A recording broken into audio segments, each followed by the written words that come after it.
Doubtless, she is in a very difficult situation. I mean, really, it's not going to be a fall economic statement. It's going to be more like, a winter deficit update.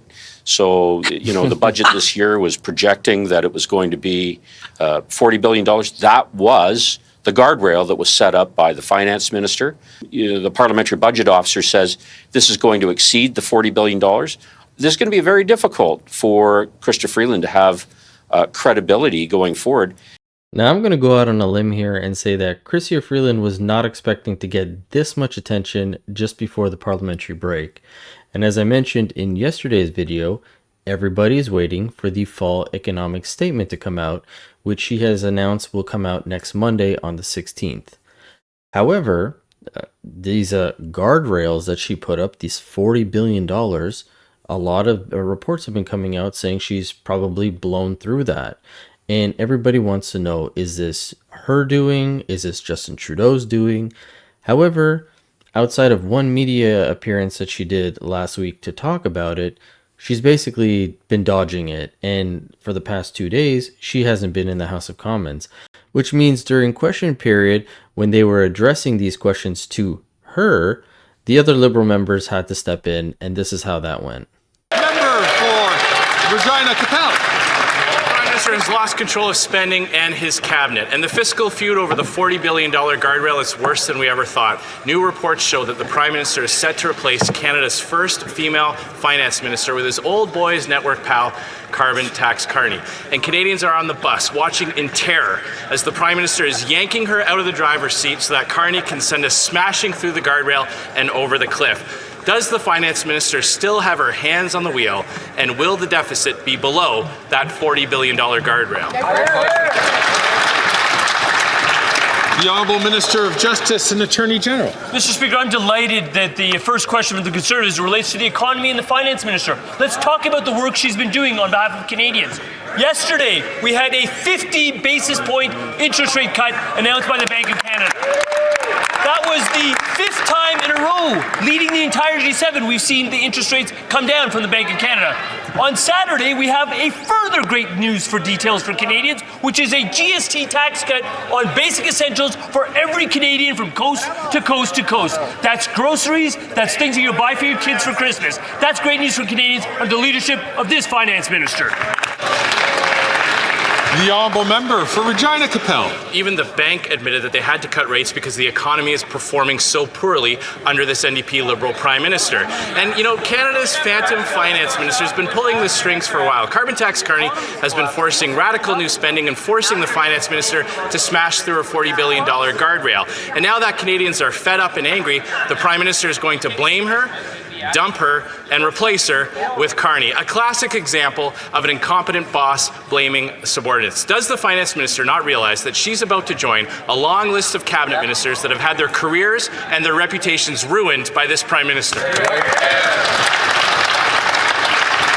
The Honourable Minister of Justice and Attorney General. Mr. Speaker, I'm equally delighted that he's talking about the Bank of Canada, because what has the actual Bank of Canada governor said recently? He said, quote, CPI inflation has been about 2% since the summer, and we expect it to be close to target on average over the next couple of years. On inflation, what has Tiff Macklem said? Quote, we are no longer trying to get inflation down. Government spending is not pushing against us getting inflation down. We have brought it down. That's the handiwork of this finance minister and this government, generating economic growth and being prudent with fiscal management. That's about inflation being on target 11 straight months, Mr. Speaker.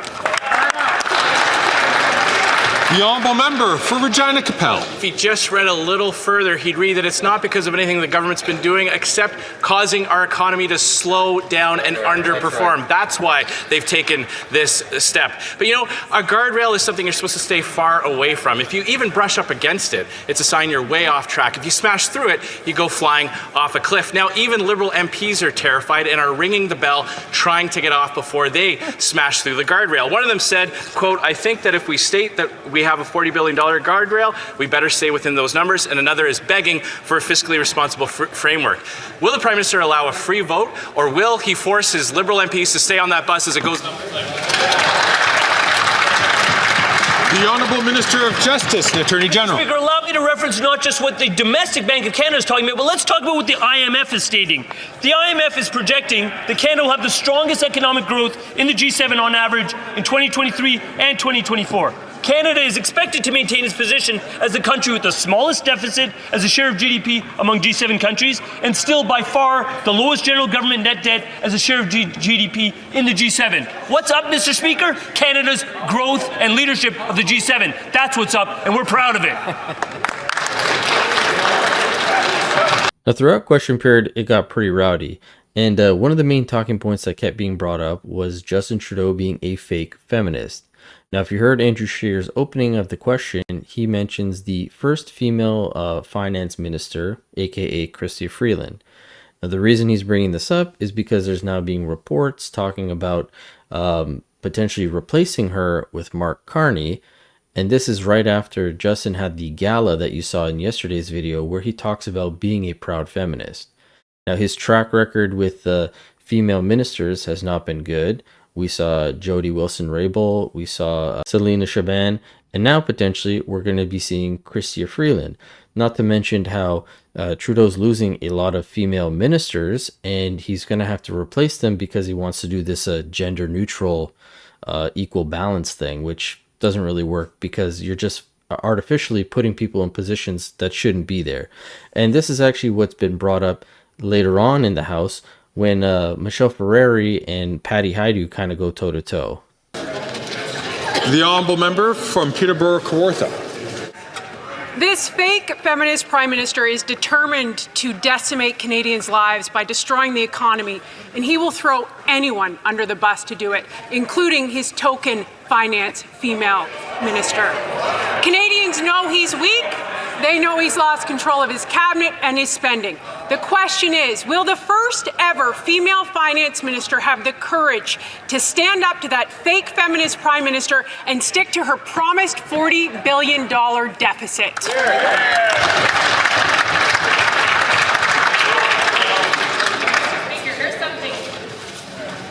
The Honourable Minister for Indigenous Services. Mr. Speaker, here's something tangible that the Leader of the Opposition could do. In the next election, he could run more women, and he could get more women in those seats. If he really wants to prove his credibility in terms of standing up for women, let me just give you some stats, Mr. Speaker.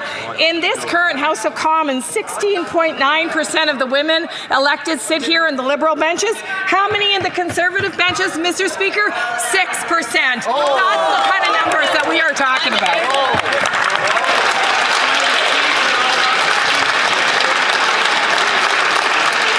Order. Now, I love the idea of women with more conservative values getting involved a lot more, maybe getting into politics a little bit. We see Tanya from Northern Perspective. She's a fantastic example. But I don't want the Conservative caucus just to have ladies because they're ladies. I want them to be there if they want to be there. And a lot of these women that are in the Liberal Party, to me, shouldn't be there because a lot of them are not qualified. We have a finance minister who was a journalist. We have another minister who was a journalist and was a TV host. This lady here, Marcy Ian. She is the Minister of Women and Gender Equality and Youth. However, she used to co-host a CTV talk show. She was a journalist for CTV, and Justin Trudeau appointed her to his party, and now she's a minister. Take Patty Hajdu, the one that was just going toe-to-toe with Michelle Ferreri there. She's the Minister of Indigenous Services, yet after high school, she went to a nonprofit adult literacy group where she trained in graphic design, and then she graduated with a bachelor's in arts and anthropology. So she has nothing to do with the field that she's currently a minister in. And I'm not saying every single individual has to have the exact thing that they're a minister for, but at least some qualifications should be there. It shouldn't just be you're a woman of color, so I'm just going to hire you because I'm looking to have a gender neutral 50-50 plus all the races under the rainbow. Like, that's not how you run a government. Hire the best people for the positions. And this is actually something that Michelle Ferreri pushes back at Patty Hajdu. And you're going to see, after Michelle says what she says and the House kind of erupts a little bit, you're going to see the Liberals like Mark Holland scrambling, pointing at all these women that are in the stands there, trying to get them to stand up to say something because they need a woman to reply. And none of the women want to, but they keep looking. You're going to see it in this clip. Order. I'm certain all members want to hear the question from the honourable member. The honourable member from Peterborough Kawartha. Mr. Speaker, on the Conservative side of the House, women stand here because we're skilled and we're allowed to use our voice.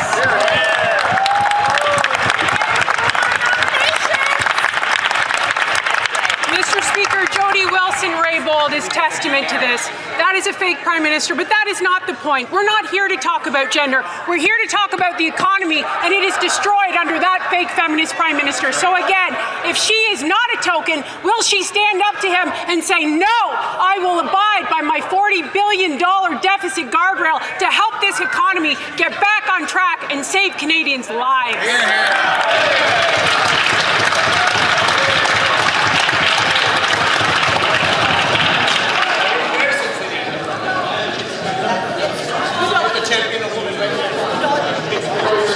I know that all members are keen to return back to their constituencies for the Christmas break, but until that point, please, let us treat each other with respect. And that means not speaking when the speaker is standing or when someone is recognized by the speaker to take the floor. The Honourable Minister for Crown Indigenous Services. Well, Mr. Speaker, that woman might feel like a token, but I never do. I earned my seat in this House of Commons, and I'm proud of it, Mr. Speaker. And you know why they don't like numbers, Mr. Speaker? Because the numbers don't speak in their favor. There are 30% of these seats taken by women, Mr. Speaker. Fully 17% of those are here over on this side. More than half of the women elected are Liberals, Mr. Speaker, and the other half are the rest of the parties combined. So they should do their job, Mr. Speaker, as parties and get more women to run.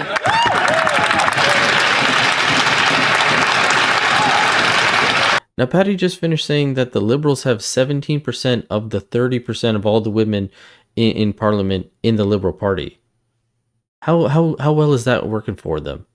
Does the Conservative Party really need to hire more women for the sake of hiring women? The women that they have are already very strong, very outspoken, and as you see from Michelle Ferreri, they can handle themselves.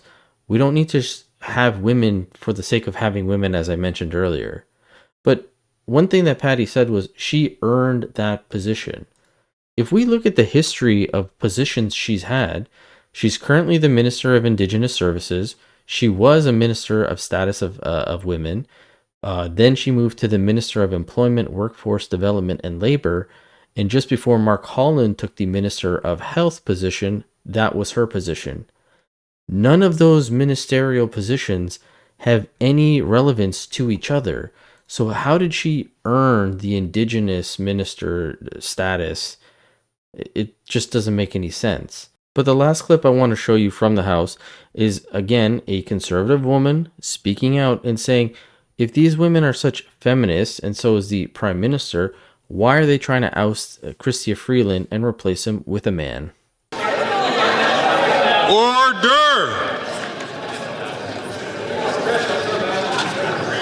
The honourable member who is about to speak is deserving of having her voice heard.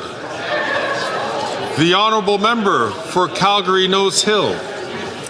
The Prime Minister, who has long self-described as a feminist, starting in July and through anonymous sources, have repeatedly maligned Canada's first female finance minister by undermining her competency. This week, reports have suggested that the finance minister has been at odds with the Prime Minister, who's been bullying her to blow back her already exorbitant $40 billion deficit. And now we've got female cabinet ministers defending the Prime Minister's decision to bring in an unelected man to replace her job. Why? Good question.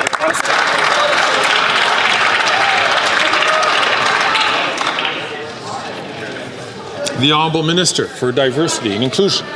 Mr. Speaker, I always find it a bit rich when conservatives talk about feminism, when their own leader will use hashtags on his YouTube videos to attract men who hate women. Mr. Speaker, it is anything but feminist when they bring forward backdoor legislation to ban abortion in this country, or when they all vote against increased funding to combat gender-based violence or to support survivors. Their leader doesn't care about women or equality. He only cares about himself. Shame on that, Mr. Speaker.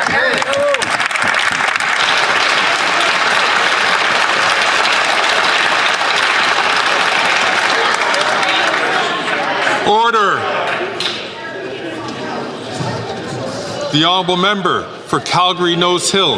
Well, the fact remains, Mr. Speaker, that after months of reports that the Prime Minister wanted to turf Canada's first female finance minister, we find out today that he's in talks to put an unelected, conflict of interest riddled man into the role.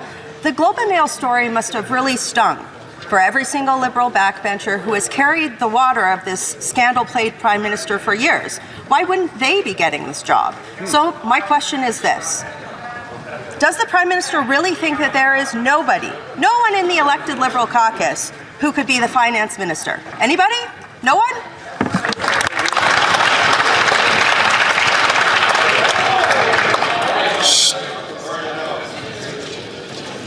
The Honourable Leader of the Government in the House of Commons. Thank you, Mr. Speaker. Mr. Speaker, the nature of the questions coming from the opposition today speak more about their opposition to feminism than it does our commitment to feminism. But that's typical, Mr. Speaker, because actions speak louder than words in this case. When we brought forward things like the Canada Child Benefit or childcare, actual policies that help women, what did the Conservatives do? They voted against it. When we stand up for a woman's right to choose, what do the Conservatives do? They vote against it, bring in backdoor legislation to make it harder to access sexual health and reproductive rights in this country. When we work to make contraceptives free in this country, what do the Conservatives do? Stand in opposition. The real fake feminists are those folks on the other side of the Conservatives.